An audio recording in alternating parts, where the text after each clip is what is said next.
What's up, everybody? I hope everyone's doing very well and having a great Sunday. So, today I'm going to do another squid dissection for you guys, or a remastered squid dissection.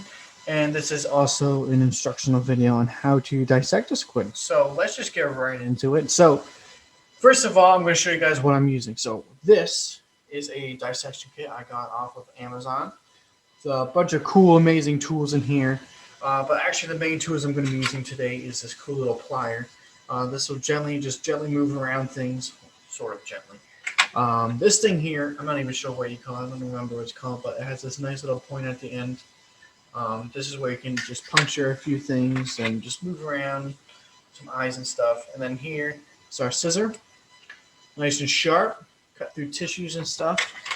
And that's about it. Also, I have gloves on because the last time I did a squid dissection last year for my other video I made of this, which just wasn't that good at all.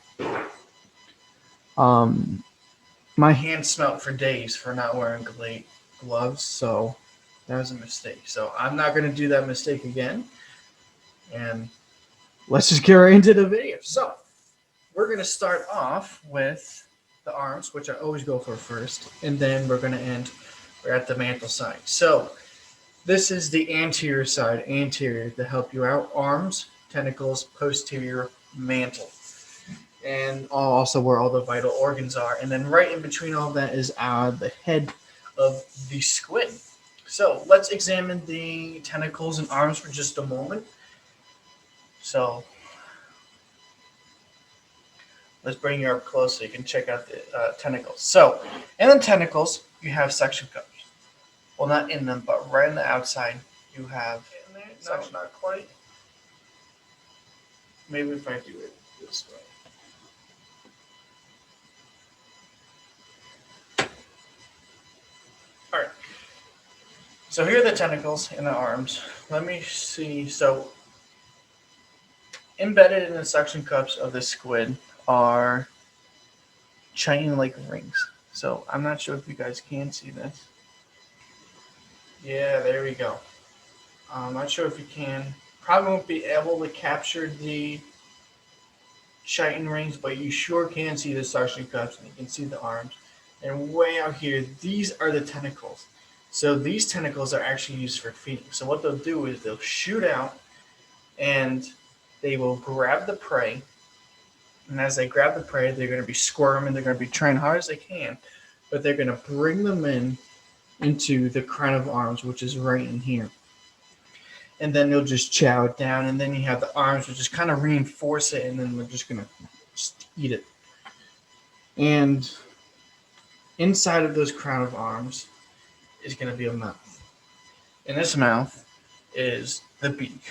And the beak is an absolutely terrifying looking thing. Terrifying mouth, I should say. It's very sharp, but it's kind of interesting. So we'll actually examine that right now. So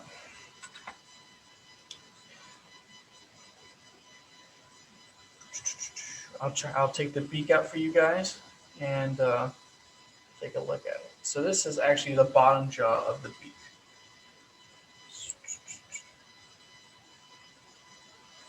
I apologize. My camera has a really hard time focusing. Right there to focusing. If I move it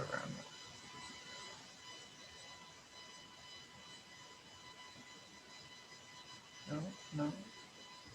Like right there. But I'll describe it to you even though you can't see. You might be able to see the outline of it. But yeah, there we go. You see that? That is the beak. And it's surprisingly extremely flimsy. It's like our fingernail, actually. But then the tip of the beak is extremely hard. Well, not a little over-exaggeration, but it is hard. It has that extreme point where it can pierce through things. If it had enough pressure, it could definitely pierce, in which it does have that pressure, actually, because it has the buccal mass, which is right in the middle of the crown of arms here. Right in here is that buccal mass. So let's get the top jaw. this one's even bigger. Look at that. That's scary looking. Very sharp at the tip here, very hard, and then very flimsy here.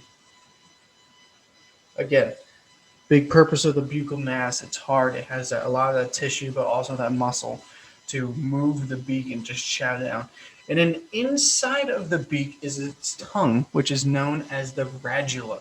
And this radula is this tongue that has a large amount of teeth on them, very small, like almost like microscopic.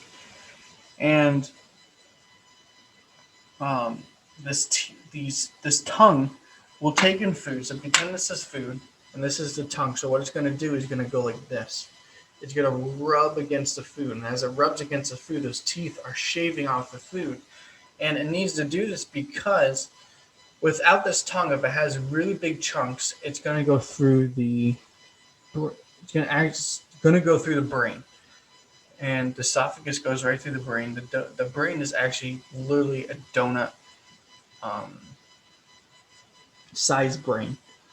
And if it has a very large chunk going through, it can rupture the brain. It can really, that's basically about it. And another biggest factor is death. So it's very important for them to have that radula so we can shave down that food, because if it doesn't, it's literally just going to kill itself, and we don't want that. Same with all cephalopods as well. All right, now we're going to actually, if I can actually hold this, we're going to open up the mantle of the squid. So this is the most exciting part for me, and because everything in here is basically just a giant jewel. This is where all the magic happens in a squid. So, very important when you guys are doing a squid dissection, always pinch here, because if you don't pinch, and if you're just cutting away like this, you can puncture the organs, and you don't want that, because then just all this liquid just going to fall out and stuff, and then you won't really be able to get a good picture of all the things that you want to see. So, again, just very important. Go like this. Just take your time if you need to. Don't want to rupture anything at all.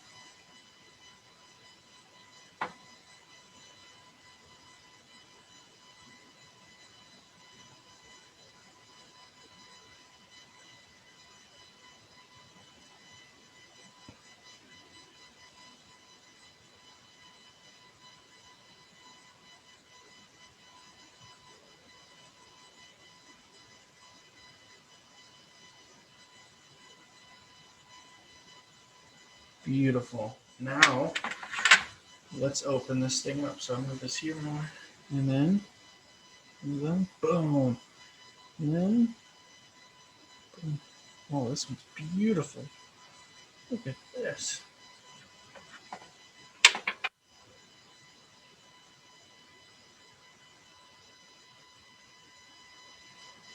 Look at her.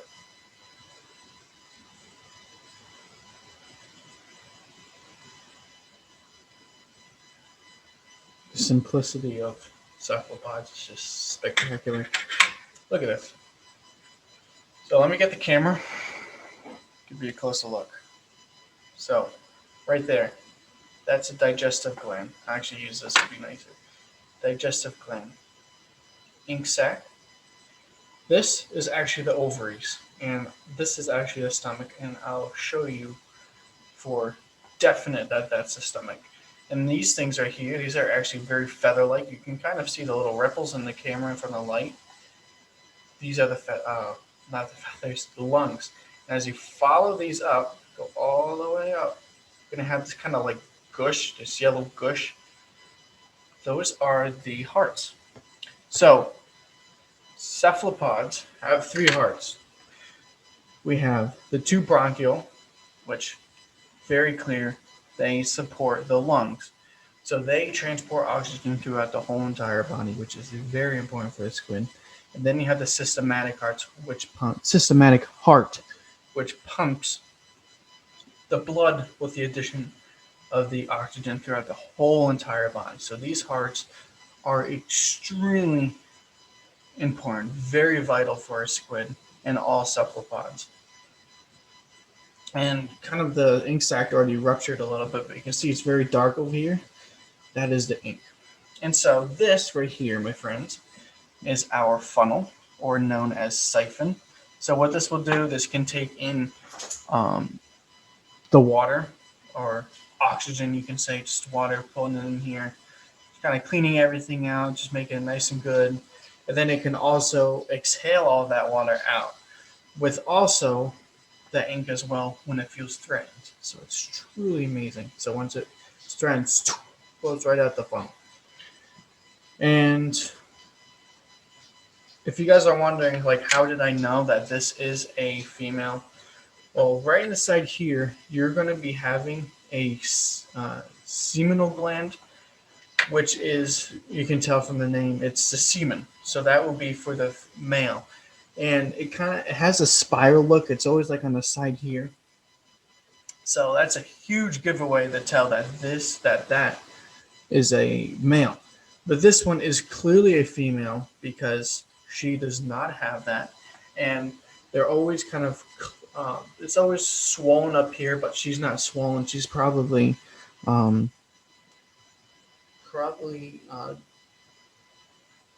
laid eggs already, or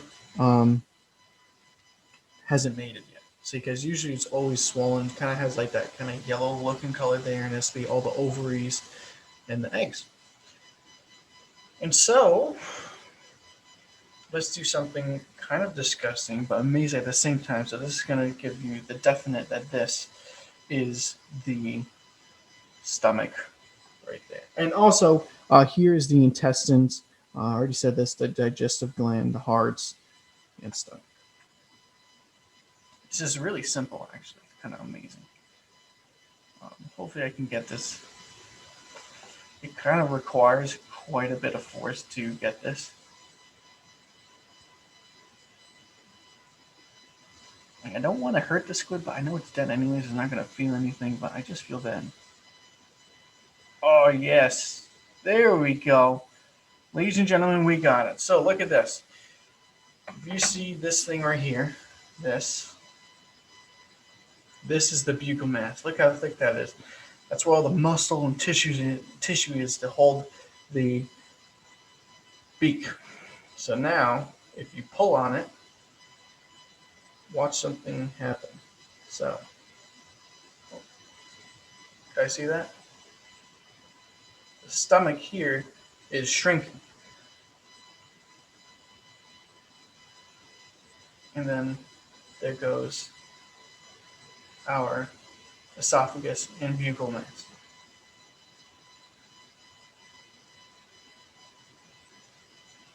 Beautiful. So that is obviously right in there, under that, and here is the stomach.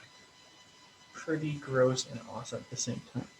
And also, I didn't know if you guys can see this, but here, this is a hard cartilage right embedded in the mantle, and the funnel is actually kind of like a collar. So there's going to be hard cartilage right here. It goes right here. Oh, let me get the camera. Oops. Focus. Okay, so can't really see it, but right here, this cartilage here, there's going to be one on the other side. It's pretty hard, and then you have these two buckles, actually. So this is when it wraps around, it locks into here. So then that's where it can lock its mantle. It kind of helps it with its aerodynamics more, just kind of doesn't allow so much water in, but it's just really cool. So, and also it doesn't just let the mantle flap everywhere. It just locks it and then keeps it stable. So it's truly amazing how they have those locks in that buckle. And one last thing before we end this video, I'm going to attempt to get the pen out. And as I am attempting this, I'm going to tell you what the pen is. So the pen is like that material that the beak has. It's very thin. Here it is right now, actually. But the pen is really fragile too. And please work.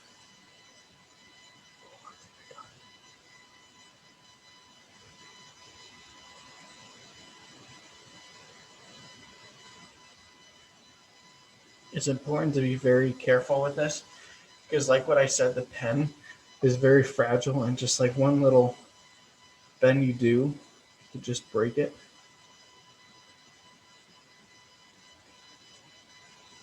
So nice and careful. Oh, beautiful! Look at that!